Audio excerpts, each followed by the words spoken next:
हम सभी की मार्गदर्शन हेतु अपने विचारों से हमें अनुग्रहित करने के लिए।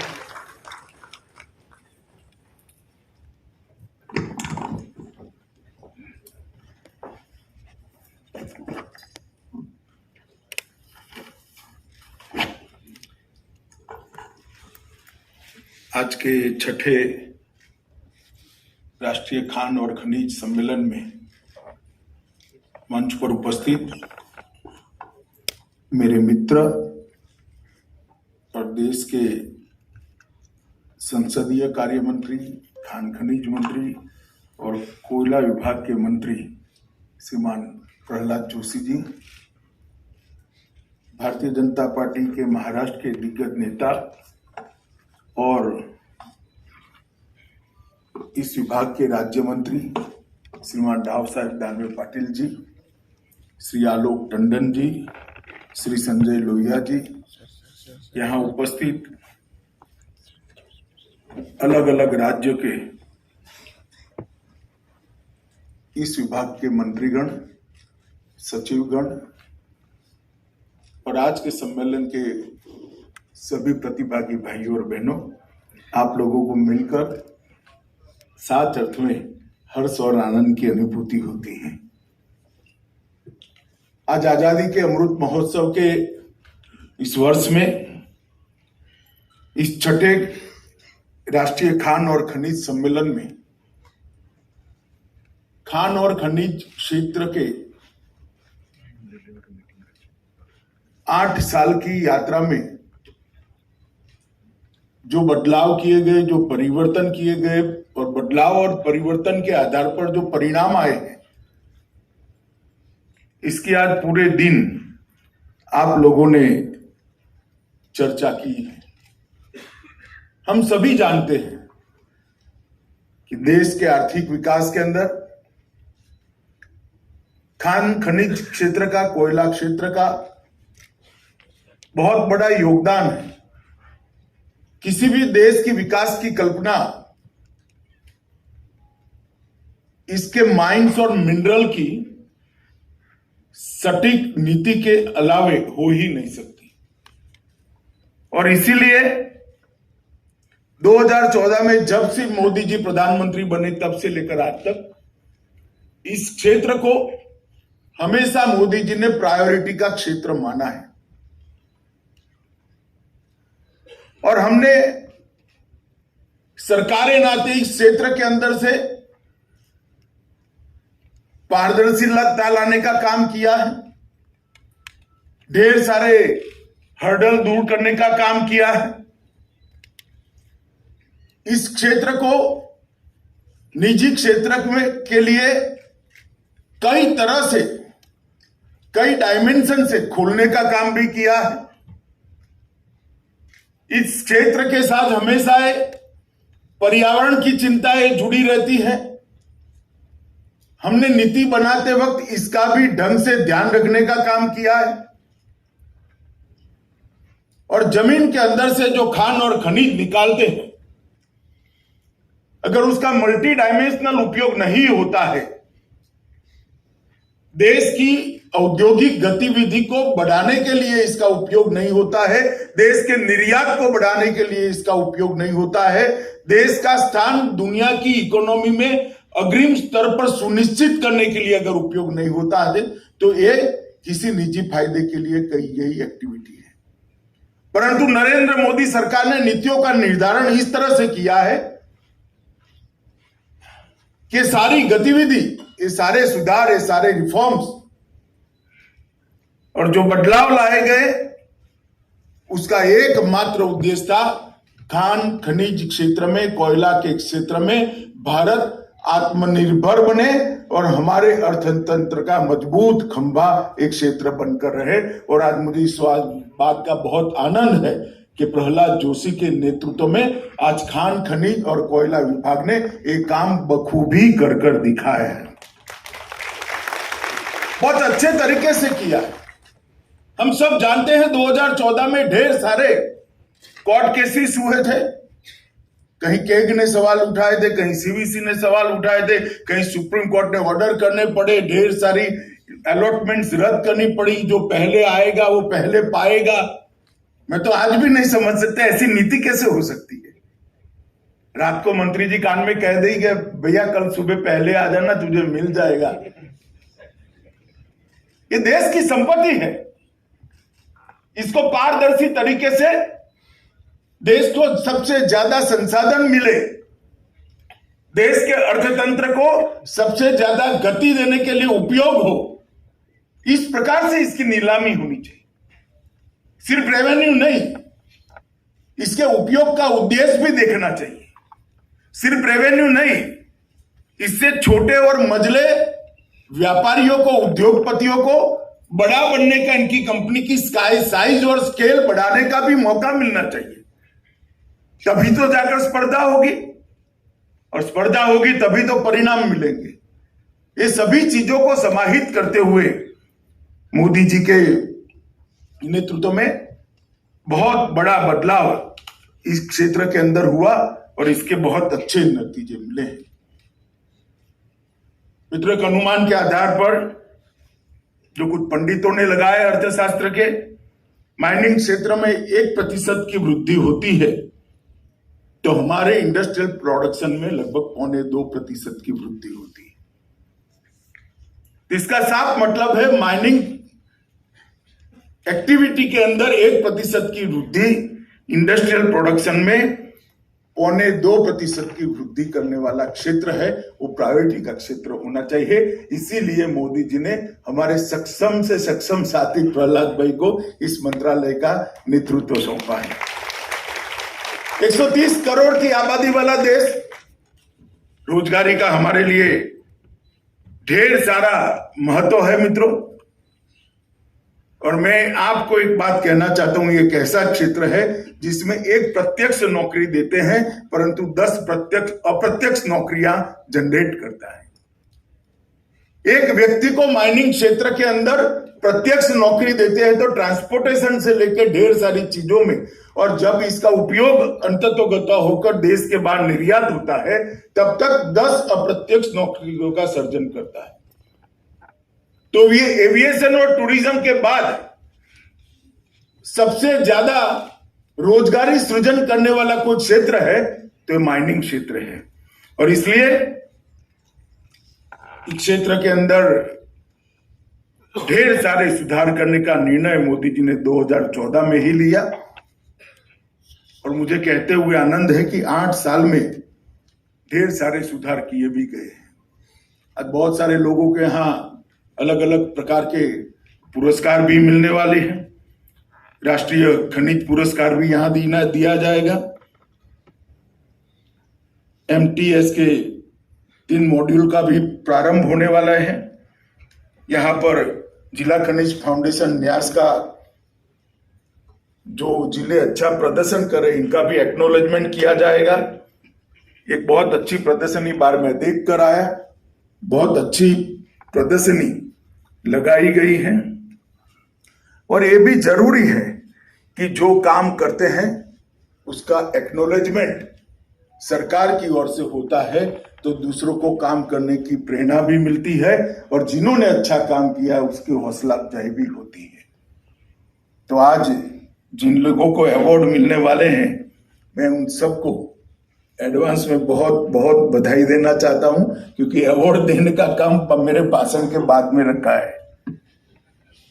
मित्र, हम सब खनिज क्षेत्र से जुड़े हुए लोग हैं। हमने एक बात हमेशा याद रखनी चाहिए कि खनिज क्षयशील संसाधन है। एक बार आपने इसको जमीन से निकाल दिया, बाद में वो बचता नहीं है। और मैं इतिहास का विद्यार्थी हूं, ढेर सारे साम्राज्यों के पतन का कारण खनिज का उचित उपयोग न होना था।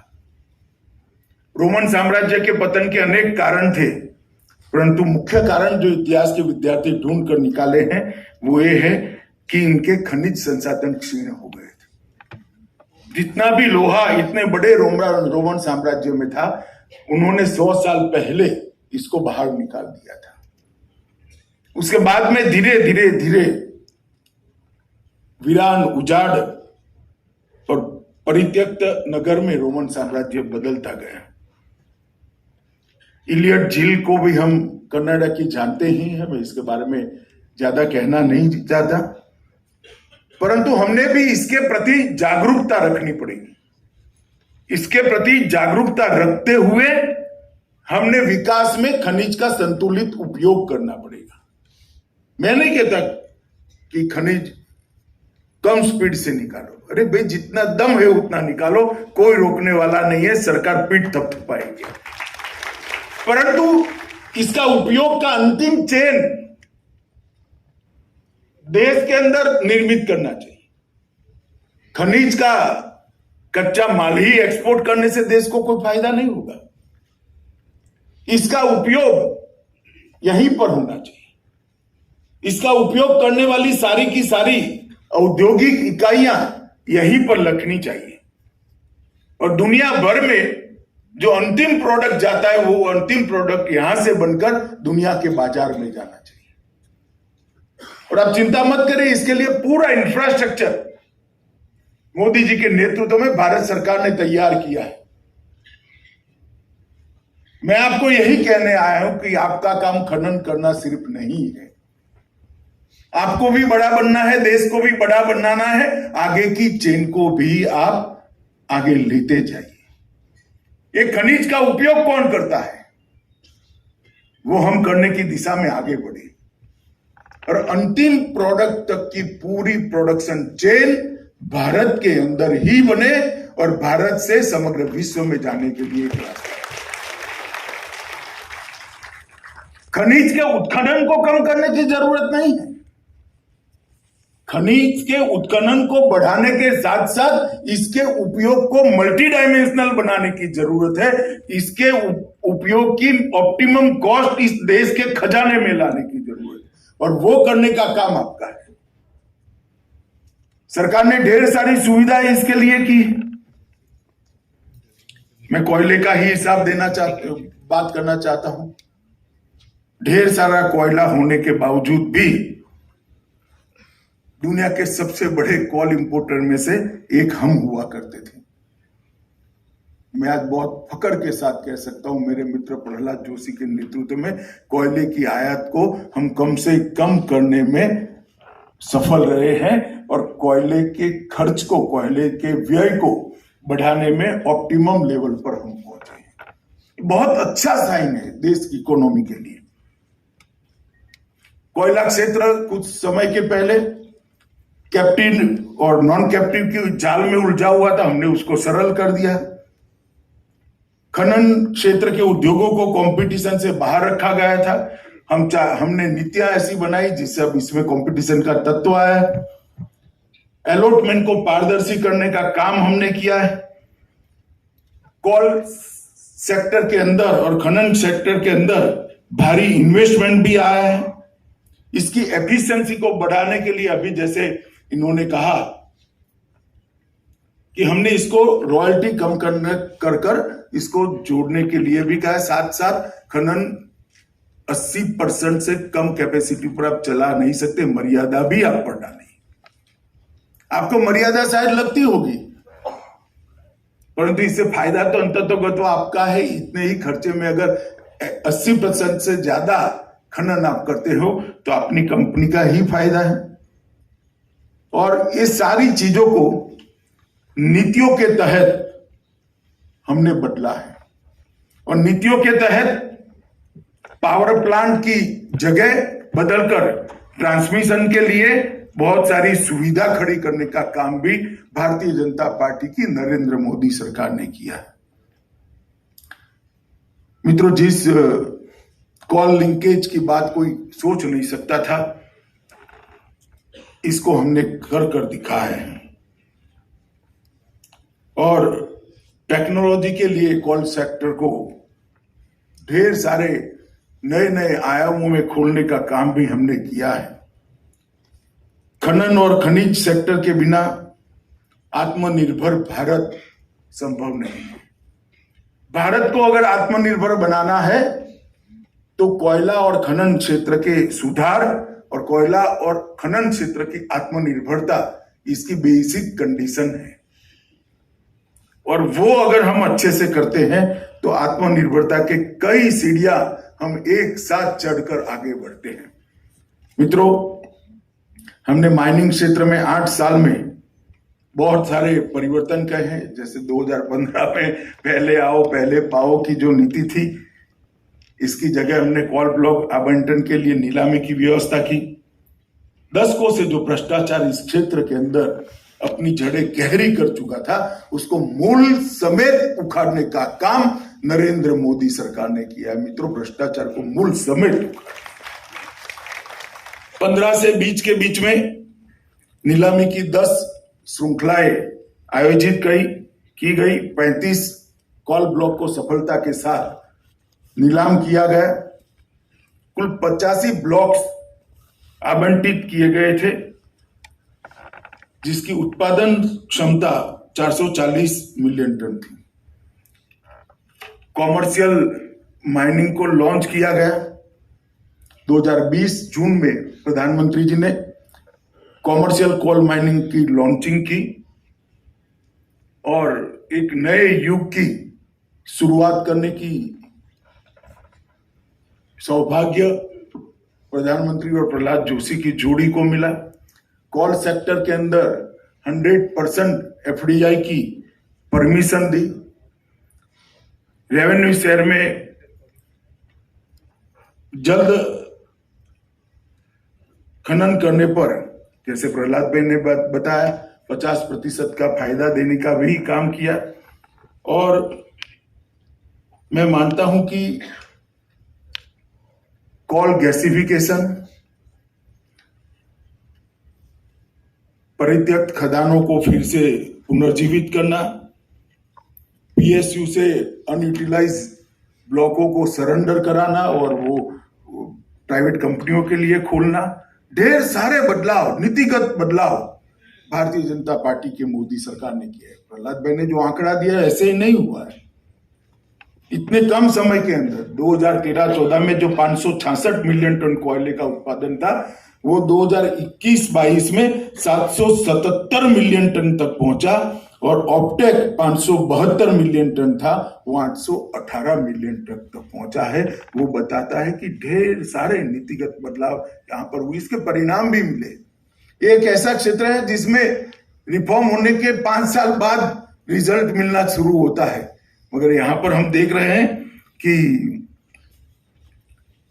बहुत जल्दी रिजल्ट मिले, क्योंकि हमने कैप्टिव खदानें जो थी उसमें भी 50% तक बिक्री के लिए उसको खोल दिया है। इससे भी कोयला विदेश से आने की जगह यहां से आना शुरू हुआ है। ढेर सारी बड़ी मात्रा में कोयला यहां पर आया है और कोल इंडिया को हमारा प्रोडक्शन की कॉस्ट दुनिया में हम एक्सपोर्ट कर पाए, इसलिए प्रोडक्शन की कॉस्ट को नीचे रखने के लिए कोल इंडिया आयातित कोल की जो दाम है, इससे 82% डिस्काउंट पर कोयला उद्योगपतियों को देती है, छोटे उद्योगों को, मझले उद्योगों को देने का काम करता है, जिसके कारण आज एक्सपोर्ट के बाजार में वो लोग अपने आप को स्टैंड कर पाते हैं कंपटीशन के अंदर। और हम चाहते हैं कि सरकार इससे कमाने की जगह, सरकार इससे कमाई तो होगी ही होगी, परंतु इसके कारण इंडस्ट्री की स्पीड बढ़े, हमारा एक्सपोर्ट बढ़े, वो भी बहुत बड़ी उपलब्धि है। डिस्ट्रिक्ट मिलर फंड की रचना मेरे जैसे व्यक्तियों के लिए तो स्वप्न जैसी है।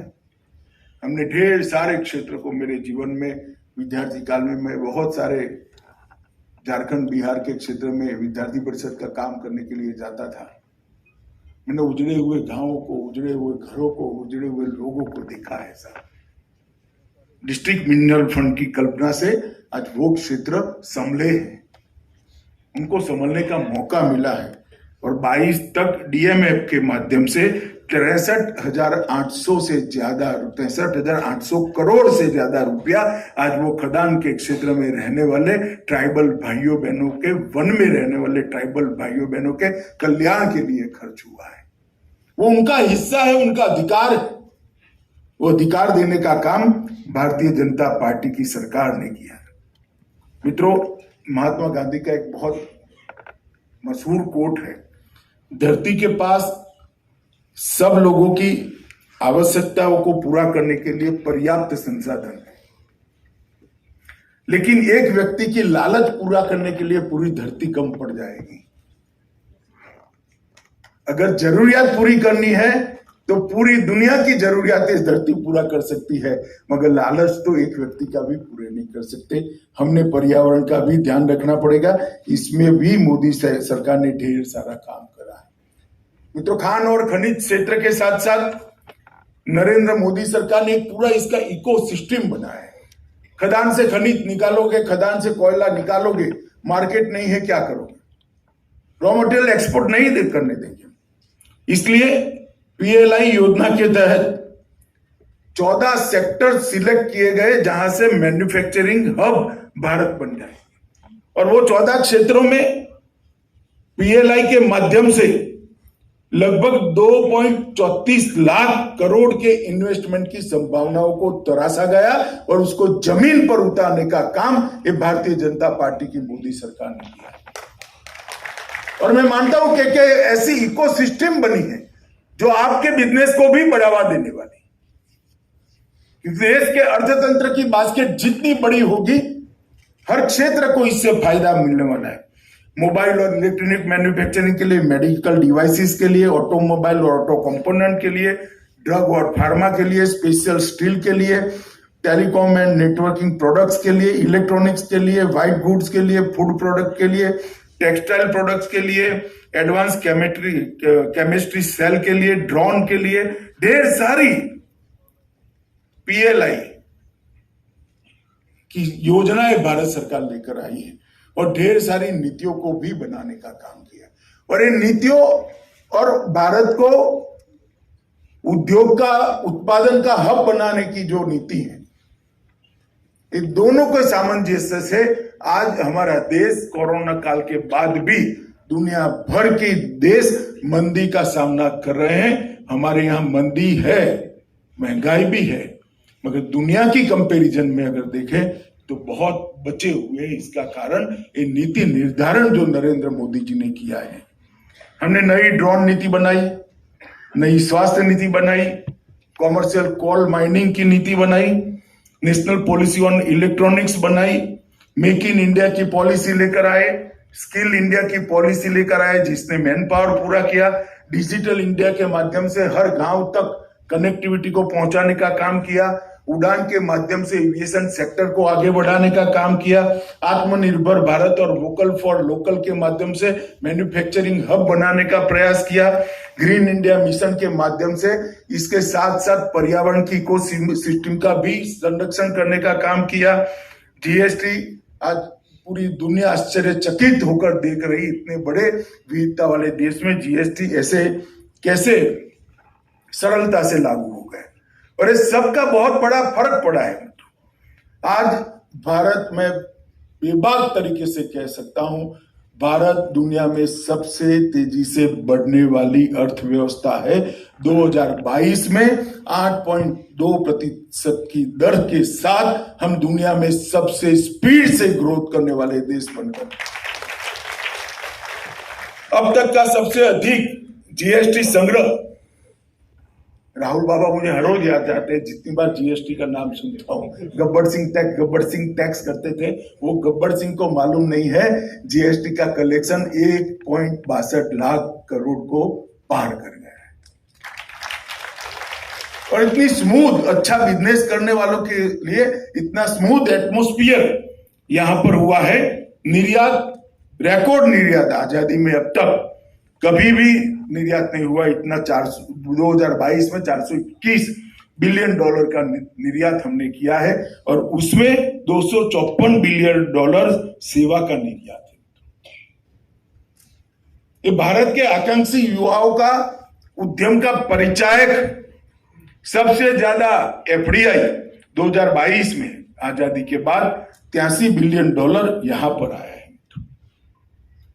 और 8.2% ग्रोथ रेट जब मैं कहता हूं तो उसको अकेले आइसोलेशन में देखेंगे तो ठीक है भाई, 8.2% हो गया, 10 से तो कम ही है।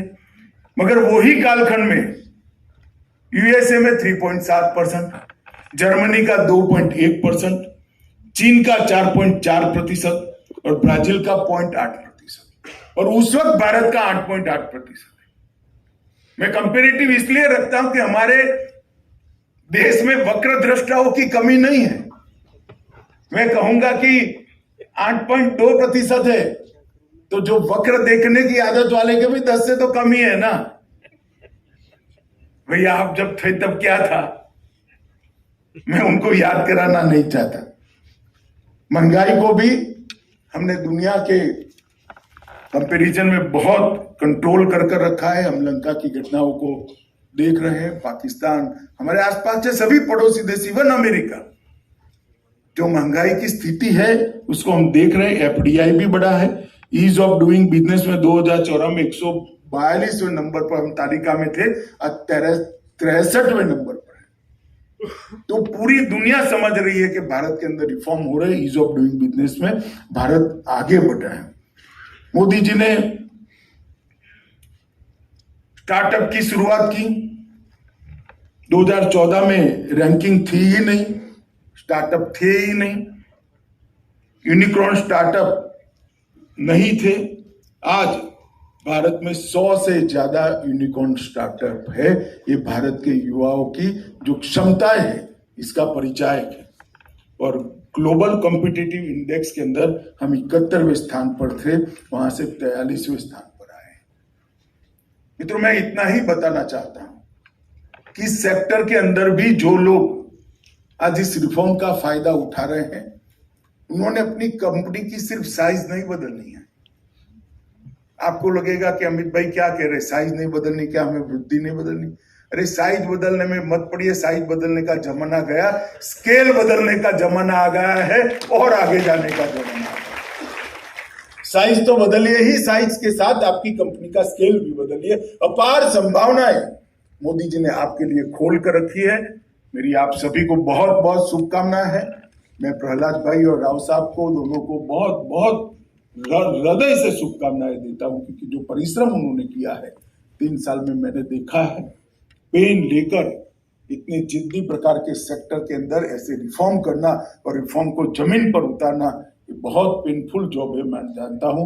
प्रहलाद भाई आपको और राव साहब को बहुत बहुत शुभकामनाएं, और आप सभी को भी, और जिनको आज अवार्ड मिलने वाले हैं वो सभी को भी बहुत बहुत बधाई और शुभकामनाएं। वंदे मातरम।